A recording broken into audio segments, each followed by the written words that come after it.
Shalom, shalom. I am Amir Writer, revolutionary poet, and today I want to talk to you about Black Hebrew Israelites, cult or culture. There has been a mass exodus of so-called Black and African American Negroes exiting the Black church. And there's a lot of backlash that's coming along with that, being spewed in the direction of those who are leaving. You know, a lot of slanderous names and terms and things that's being said that's very inaccurate, false, and very disingenuous. For one, I don't even understand the reason for the backlash, because there's a mass exodus of white people also leaving the white church, and they're not holding conferences talking about what to do about these people that's leaving the white church and going back to Torah. But you have Black people leaving the Black church and going back to Torah, or returning back to Torah, and there's a problem. But that's a completely different discussion. But I will touch on that in depth. But so we have this movement that's going on, and people don't know what to do with it. Black Christians are going, especially the pastors, they're going insane. So they're not holding conferences, and they're saying a lot of things, and they're presenting a lot of misinformation, and they're painting us in a bad light. And don't get me wrong, some of us paint ourselves in a bad light. Like, some of us aren't representing the community the way we should. But the church, the Black church, is specifically labeling us as things that we are not. And it's really because A, fear, B, a misunderstanding. So I want to address a couple of those things, and we got to begin to define some terms, because once you begin to fully understand the terms that you're using to describe people or things, once you begin to break those things down and become educated on what it is you're actually saying, it might keep you from saying certain things, like the word pagan. If you actually begin to look into the definition of the word pagan, or the etymology of the word pagan, you may stop using pagan, because you'll begin to see, like, what's the point? Like, how is that pagan? But once again, that's another story as well. So we're going to first start off and define some terms here. So one of those terms that's been thrown out is that we are in a cult, or we're leaving Christianity and joining a cult, which couldn't be further from the truth.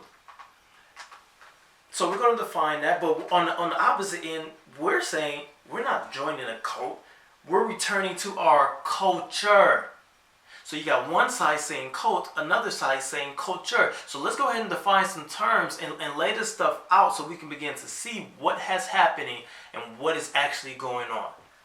So here we go. Let's get into some of these definitions. So for religion, Merriam-Webster describes religion as the service and worship of God or the supernatural. Oxford Dictionary has religion defined as the belief in and worship of a superhuman controlling power, especially a personal god or gods. It also has a particular system of faith and worship.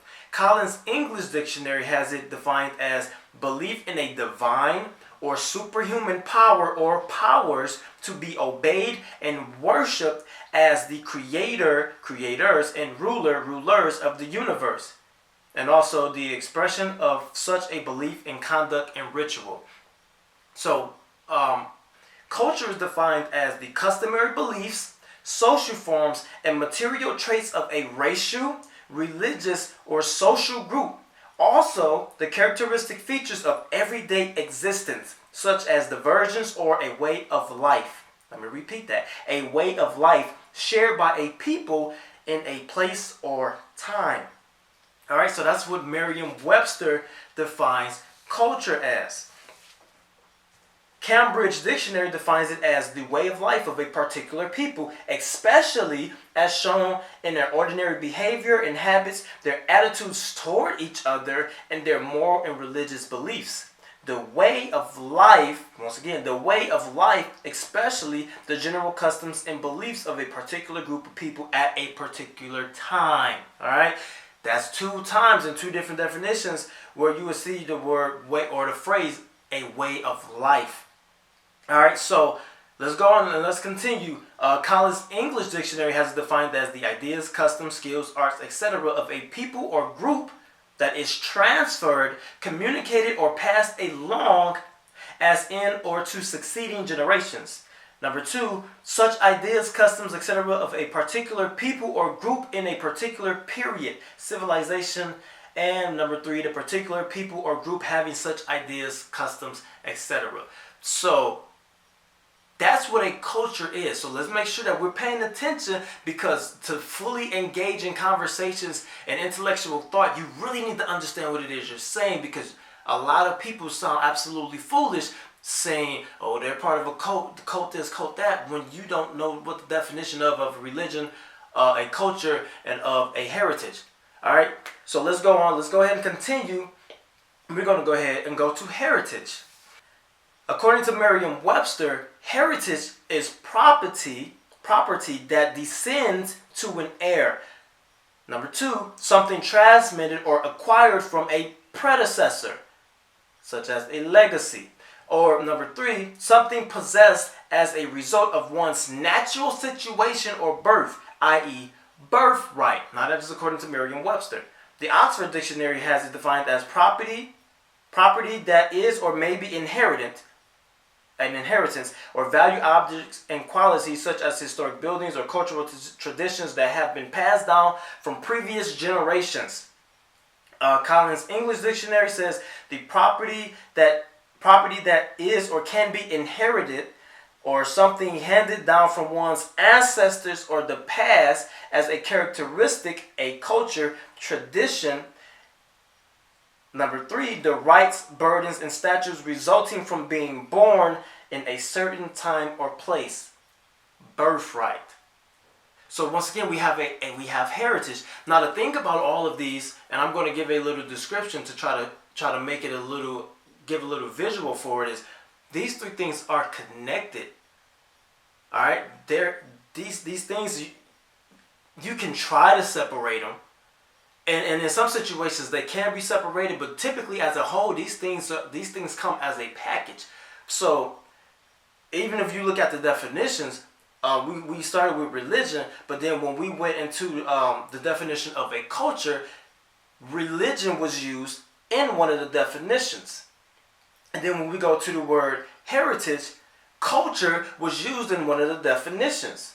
All right, so these things are connected.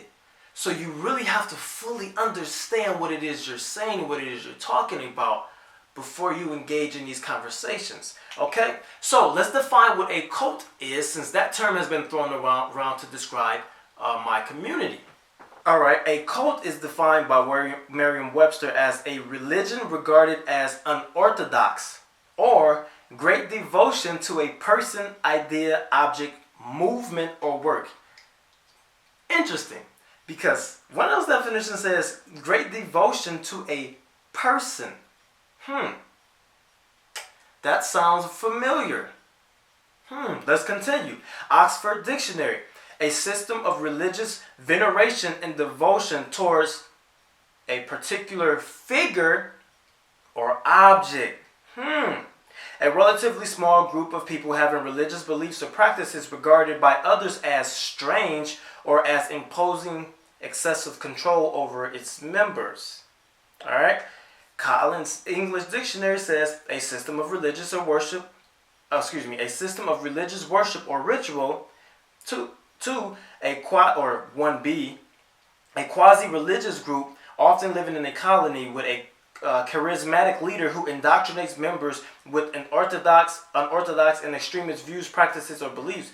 Number 2, devoted attachment to or extravagant admiration for a person, principle, or lifestyle, especially when regarded as fad.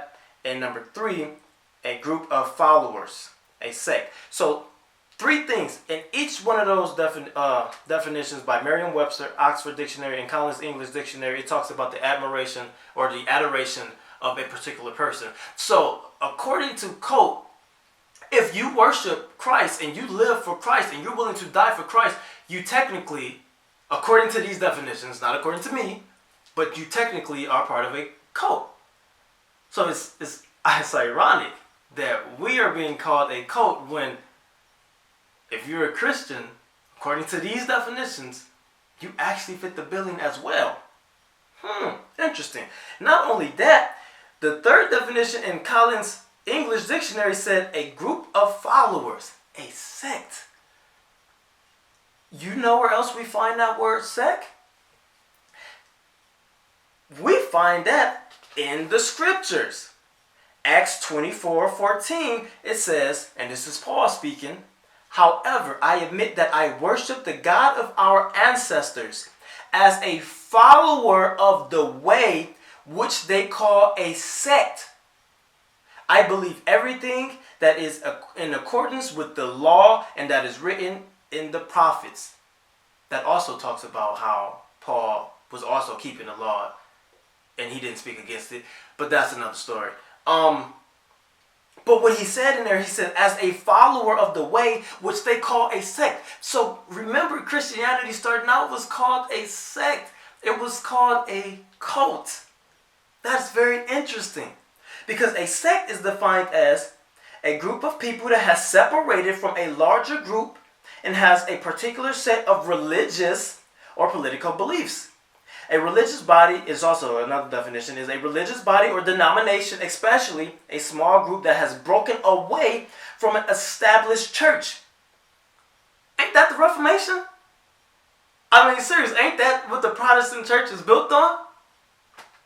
Interesting. That sounds just like Christianity.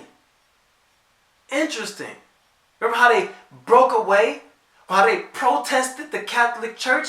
That's where the term Protestant comes from. When they protested with Martin Luther and all those reformers. Ain't that where that comes from? They were called a sect. Paul said he was a follower of the way, which they call a sect. A sect is considered a cult. What? Do you not know what it is that you're involved in? Yeah, Christianity has become a global sensation.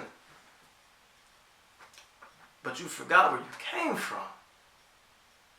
And you still technically fit the billing of a cult. Now, I'm not calling you, or not you, but Christianity, I'm not saying that Christianity is a cult. Because I understand that the term cult is a broad term. However, the term cult comes with negative implications and negative connotations. So when you use it and you refer to someone or some group as a cult, it brings about a negative stigma. Which is why it's upsetting that us Hebrews are being called, are said that people are saying that we're a part of a cult. Now, while looking for this information, I stumbled across something that was very interesting to me. I came across a Christian website. It's called Christianity Today. I'll provide the link. But it says, it was like a question, and it provided a question and it gave the answer. And it said, what is a cult? And how does someone know if the faith they are following is harmful? And so it says, the answer is, the word cult has three definitions. First of all, it can simply be a group that loves something. When people refer to an Elvis cult or the OC cult, they really mean devoted fans. Second, the definition is that of a religion whose beliefs differ from the majority around them. Keep that in mind. In the Roman Empire, Christians were sometimes considered a cult because they worshiped Jesus rather than Roman gods. I was just saying that. So think about it. Okay, third, and the most commonly used definition refers to a religious group that is exclusive. They may say, we're the only ones with the truth. Everyone else is wrong, and if you leave our group, your salvation is in danger. Say what? Really? And this is from a Christian website. Then it has secretive, and then it goes into authoritarian. But I wanted to just pinpoint what this site says about cults. And it's ironic that it used the term exclusive, and they may say, we're the only ones with the truth, everyone else is wrong, and if you leave our group, your salvation is in danger. That is exactly the mantra of Christianity, is it not? But then it go on, and it's funny how blinders can be on, and you can say something, not really realize what it is that you're saying, because they go on and try to separate, well, how Christianity is in cult, but yet you defined what a cult was, and then you went on and implied, especially this exclusive term, which fits the billing of Christianity perfectly. Now, once again, I'm not saying that Christianity is a cult. What I'm saying that when you look into the actual profile, like these are definitions, but when you look into a profile of a cult, because I actually learned something while looking up this information, but when you begin to look into actual profiles of what constitutes a cult, religion actually classifies as a cult. They don't fit every check mark, but Christianity fits a lot of the criteria which would be a cult. Now, granted, I will be honest, some churches may not fit it. So every church operates differently, but you have your Baptists, and you have your white evangelicals, and you got all these different denominations, and you got Jehovah's Witnesses who consider themselves Christians. You have Seventh-day Adventists. You have, like I said, you got the Baptists. You got the Protestants. You got all these different denominations. So everyone doesn't operate the same. However, a lot of Christianity fits the billing of a cult. So that's very interesting that Christianity, the fingers of some of these pastors are pointing at this Hebrew Israelite movement, saying that we're leaving the faith for a cult. When you actually go through the definitions and the actual cult profile, Christianity actually falls into a lot of a lot of those categories. It's very interesting. Within a heritage, you have a religion. So in this religion, this piece of paper is going to represent religion.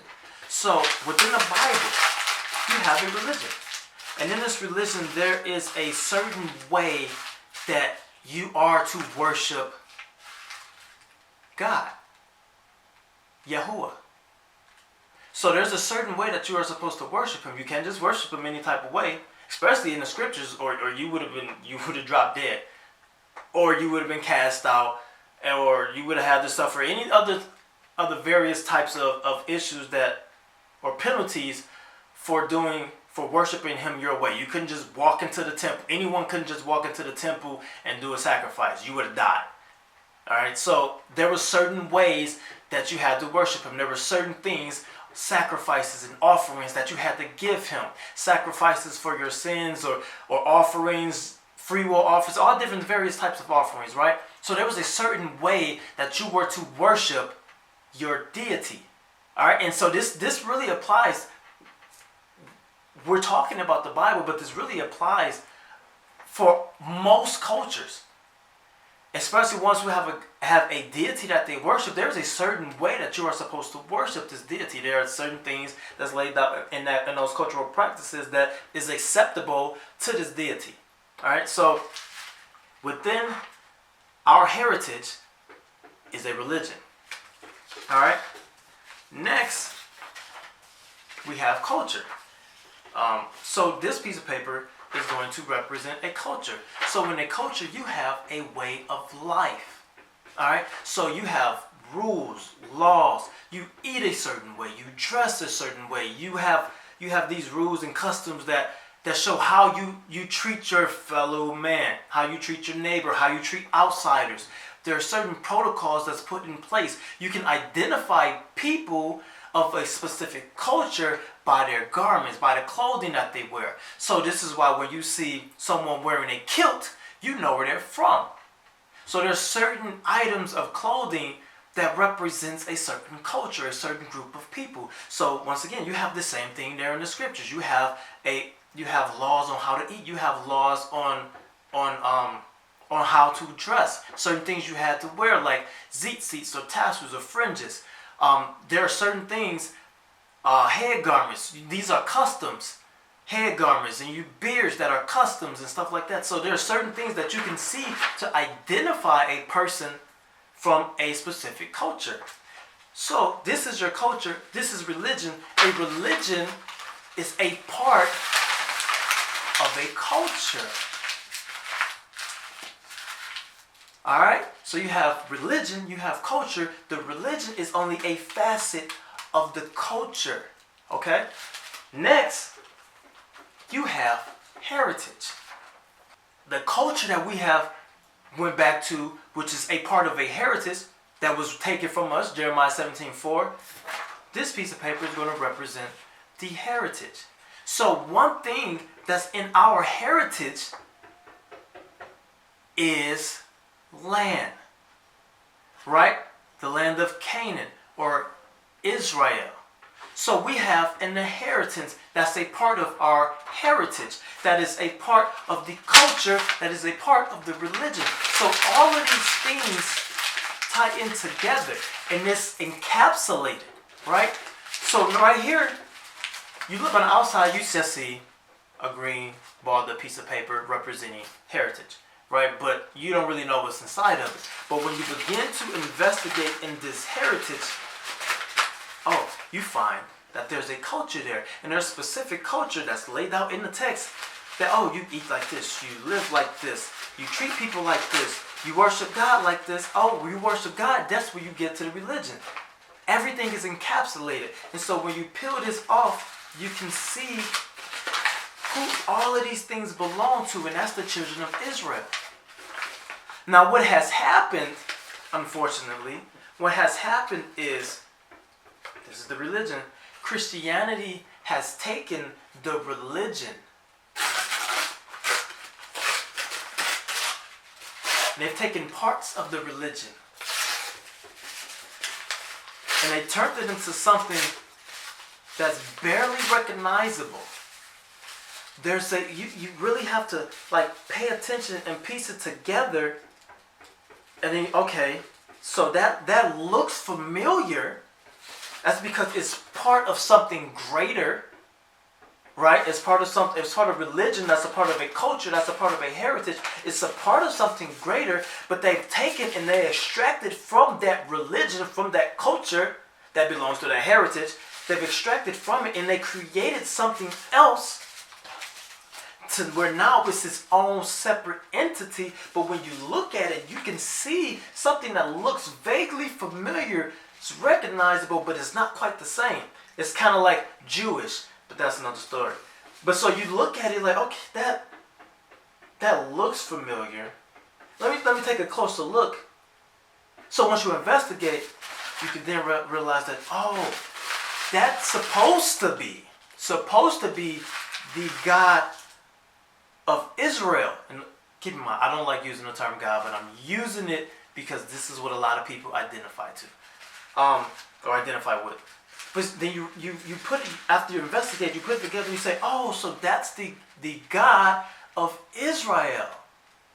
Okay. And you investigate more, and then you go back to the laws, statutes, and commandments. Those laws are there for a reason. It's because this text that we have is cultural literature. It's about the Israelites. The entire book, even the New Testament, is still about the Israelites. Gentiles are mentioned, yes, but the book is about Israelites. So you discover that, and then everything begins to fall back into place. But when you begin to look at this, and this is what we did, we really began to look at everything to realize that something's wrong. Something's wrong. And this heritage, Jeremiah 17:4, is what has been stripped away from us. And this is what we've gone back to.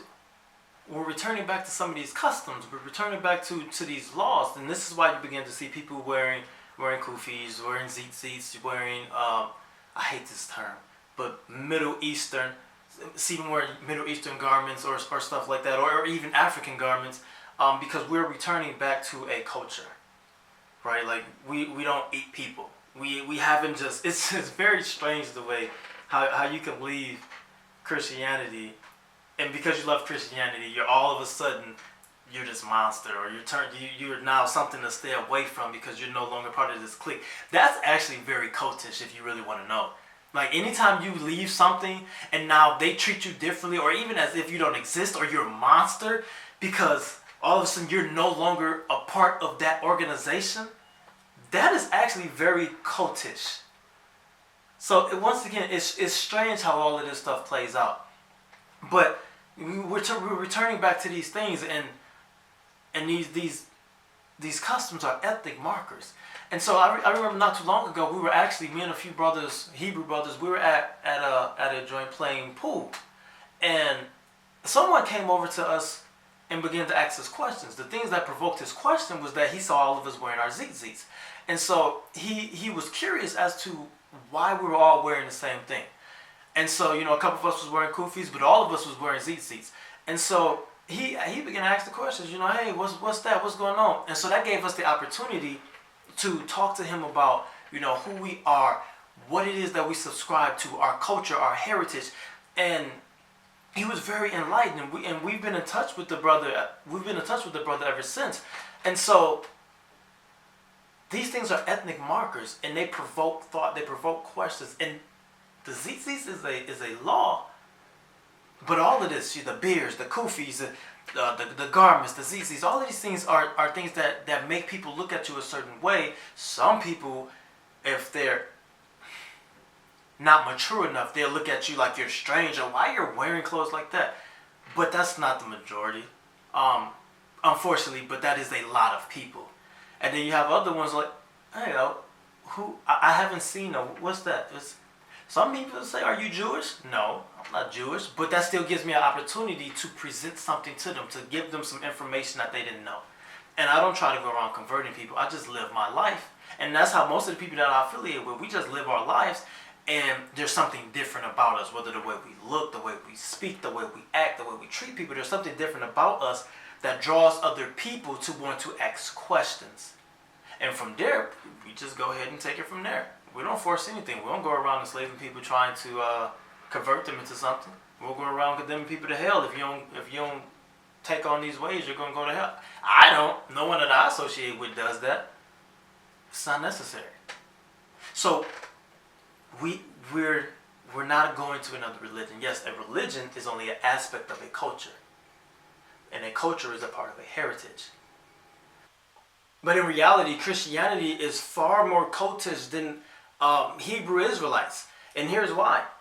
Because whether Christians want to admit it or not, and maybe some aren't even familiar with this, but whether they want to admit it or not, Christianity has a head.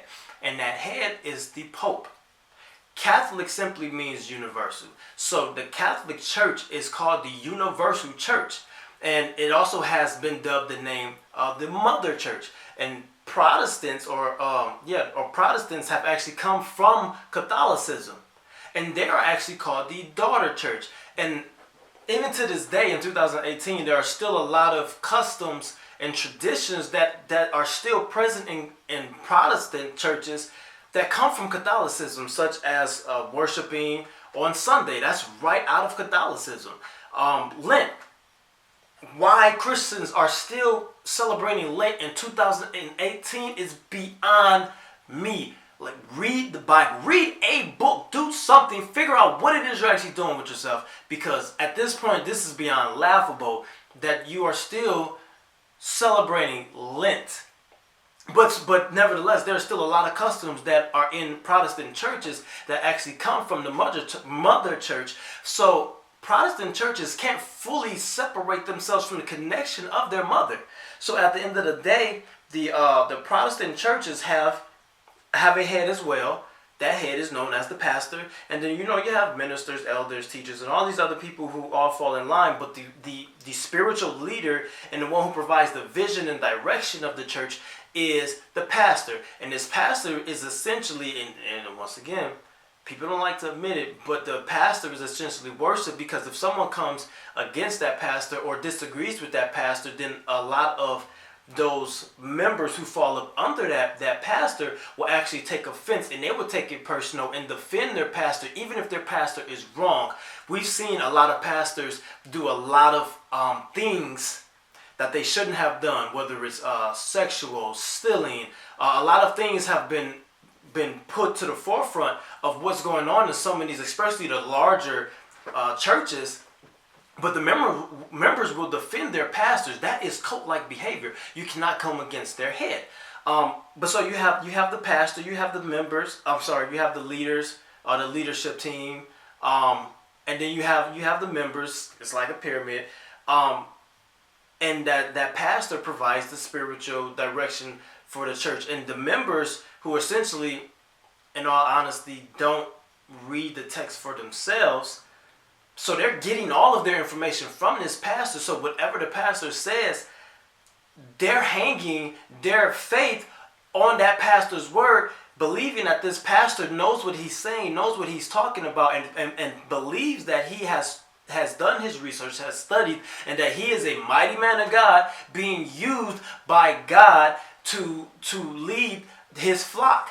And so this one man is actually leading them on their own spiritual journey. That is cult-like behavior. I'm not calling Christianity a cult. What I'm saying is, watch who you point fingers at, because if you examine your own structures and the way that your own congregations are set up, your structures and your congregations are set up more like a cult than the Hebrew Israelites. Now, with that being said, there are some camps who have a similar structure that's in place. That is true. However, there are a vast majority of people who are not a part of the camps. The camps just get a lot of attention because of their rhetoric and because of the way they act. And you Google Hebrew Israelites on YouTube, and that's what you're going to see. So they get a lot of attention. That I will say. But there are a lot of people like myself and a lot of people that I'm connected to, even on Facebook, who are not a part of a camp. And nothing resembles a cult. Because there's not one person guiding us. Even those of us who are not in a camp but still affiliate or go to attend a congregation, some type of gathering. I'll use mine for example. The one that I go to here in ATL. What the minister who's quote unquote in charge of that ministry, what he does is he doesn't say, well, this is what I believe, and everyone else have to line up their belief system to what he believes, and no one in there hangs on his every word, because everyone in there is already well studied. Everyone has a mind of their own. So what he actually does is he teaches you how to research and how to analyze different texts and how to find these answers and how to find information and present information that you may not be privy to prior to coming there. So you have a chance to look at various texts. So you might look at the Dead Sea Scrolls, you might look at the Masoretic text, you may look at the Septuagint or various different types of English translations to how to examine them, to come to a conclusion of what's being conveyed through the text. This is actually a more scholarly approach. It's more like a classroom environment versus a emotional feel-good type of service where we go in, we scream, shout, and we go home. No, this is more scholarly because we are all independent thinkers. We all have a mind of our own, and so we're going to come to our own conclusions. And I can disagree with my brother to the left or my sister to the right, and everyone still love each other. Everyone is still cool. It's just you, along your research, you came across something that I may disagree on, or vice versa. But that is not cult-like behavior. But the structure of mainstream Christianity, it is. So it's very ironic. It's very ironic that Christianity and these pastors are saying some of the things that they're saying, because, I mean, I really don't think they're paying attention. Like, they're so afraid. They're so afraid of what's going on, how the numbers are dropping, that they're just trying to just grab their members, huddle, grab all their members and say, hey, stay away from these guys. They're no good. They're trouble. You're going to go to hell if you talk to them. They got false doctrine. It's full of heresies and all this other stuff. But it's not stopping the movement, because when you come in contact with one of us who have some sense, and you actually have a dialogue with us, then you begin to see that, oh, these people aren't that bad. You know, they don't eat people. They're not going out here robbing and plundering facilities and stuff like that. These are not rebels. They aren't vandals. They aren't enslaving and brutalizing people to convince them to join some type of faction or family or community. They're not doing any of this stuff. So then now their members go back to their church, and they're looking at their pastors funny, like, yo, you made it seem like these people were bad people. These are actually good people. They just believe something different. Along the way, they found out something that has led them to believe what they believe. So, nevertheless, the word cult, like many derogatory labels, are used solely to classify a person or group who think, act, and live differently than you, and is usually applied by a larger, more powerful person or system that doesn't like, agree, understand or feel threatened. And that's the key thing, that feel threatened by the smaller group. So they use the word cult to manipulate the minds of the masses to stay away from them and not to learn anything, because even though the group may be smaller, the impact from this smaller group has enough power to threaten the systematic infrastructure of the larger group. And so the larger group deem it as a negative, even though the impact will be positive for the smaller individuals who are actually influenced by the so-called cult. It's all about this systemic infrastructure that don't want to be brought down.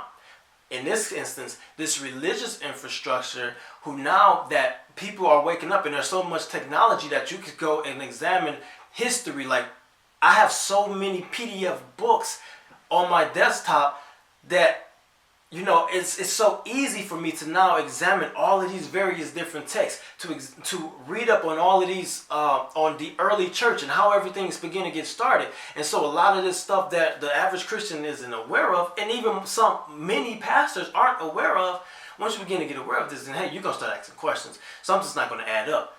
Some of these doctrines, you're going to be like, yo, this ain't right. These people who we think are Jews, who are over there, who's doing this stuff, something about this isn't right. This don't look like this prophecy has been fulfilled, regardless of what people are saying. We gotta stop getting our doctrines from movies and stuff like that, like Left Behind series and all this type of stuff. But at the end of the day, what we really gotta do is end this prejudiced behavior, this prejudiced rhetoric that's being spewed by our own people. Because whether you know it or not, 9 times out of 10 you are an Israelite. I don't know who's going to be watching this, but 9 times out of 10, you know, if your parents came over here on a slave ship, or your ancestors came over on a slave ship from West Africa, then you know, brother, sister, there's nothing creepy about this. We're just going back to a culture. So at the end of the day, that's all it's about, is going back to a culture. So if you're not going to shun Mexican culture, if you're not going to shun the Arabic culture, or any of these things, why are you shunning your brothers and sisters who are leaving the quote-unquote black church to identify as the people of the book? Because their ancestors, your ancestors, made a covenant with the Most High Yah, the Elohim of Israel, who made this covenant. We broke that covenant, and this is why we end up in this position that we're in now. So, nevertheless, shout out to the 12 tribes scattered across the 4 corners of the earth, to all my people out there who know who they are. Let's get it. Let's make sure that we're supporting each other. All right. So shout out to my brother DeMille and his business Royal 12. I got this shirt from him. More Than a Color. You can patron his business at www.royal12.com. It is Israelite owned. So let's make sure that, listen, I'm talking to you Israelites now. Let's make sure that we're patroning each other. Let's make sure that, if we're going to say that this is a community, that this is a culture, part of the culture is making sure that we use each other first to get what we need. So if we need soaps, if we need garments, if we need any type of thing that's being created by us, for us, let's make sure we patron these businesses. I mean, because if we don't do it, most of the other people aren't. Like, we lose a lot coming into this culture, because Christianity is the main thing that's out there. So when you come to this community, we have to stick together. We have to stick together because everybody else out there is against us. So let's make sure that we're sticking together and that we're patroning these businesses, and that if we can't get our needs accommodated here, then we go out to other communities. Yes, there are things I know that we don't have the resources for in our community, but let's use us for all that we can. Let's unite. Let's really be about a community mindset, to where we are going to use each other businesses, if possible, to accommodate our needs of our household. So let's use us first, then go outside of our community, because at the end of the day, ain't nobody gonna care about us except us. Ain't nobody gonna love us except us. We see what's going on. We hear the language. We see the rhetoric. We hear the rhetoric. Ain't nobody gonna care about us except us. So let's make sure we take care of us. All right? Shema Yisrael Yahuwah Eloheinu Yahuwah Echad. Peace and shalom.